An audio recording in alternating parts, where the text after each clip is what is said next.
Hello नमस्ते।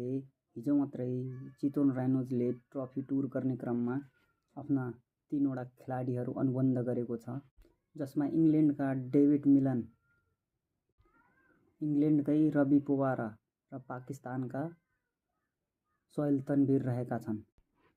David मिलनले आफ्नो करियरमा टी20मा 1892 run बनाएका छन्, जसमा 16 वटा हाफ सेन्चुरी रहेका छन् भने एउटा सेन्चुरी रहेको छ। ओडिआईमा 30 इनिङमा 1450 रन बनाएका छन् उनले, जसमा 7 वटा हाफ सेन्चुरी रहेका छन्। टेस्टमा 22 इनिङमा उनले 1074 रन बनाएका छन्, जसमा 9 वटा हाफ सेन्चुरी रहेका छन्। उनले आइपिएल, बिबिएल,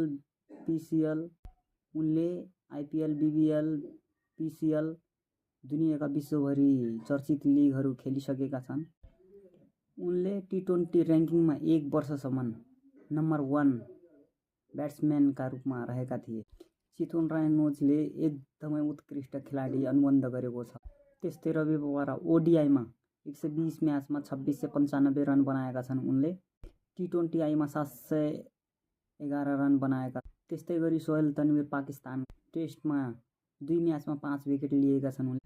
टी20 आईमा 57 म्याच 54 विकेट लिएका छन्। त्यस्तै ओडिआईमा 62 म्याचमा 72 विकेट लिएका छन् उनले। यिनले पनि विश्वका चर्चित लिगहरू आइपिएल, बिबिएल, पिसिएल, सिपिएल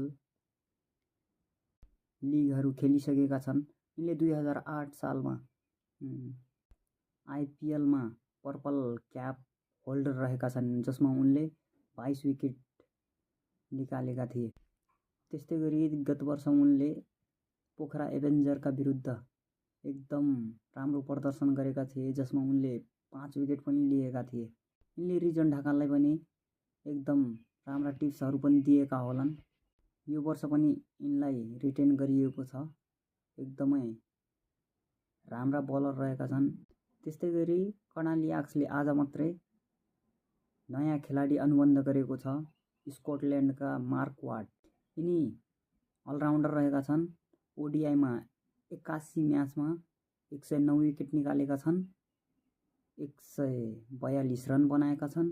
टी20 आईमा 77 म्याचमा 89 विकेट 381 रन बनाएका छन्। त्यस्तै घरेलु क्रिकेटमा फर्स्ट क्लास क्रिकेटमा उनले 112 म्याचमा 488 रन बनाएका छन्। अहिले लगभग बनिसकेको हाम्रो टियु स्टेडियम रात्रकालीनमा कति राम्रो हेर्न मजा आउँछ, दर्शकहरू भरिपूर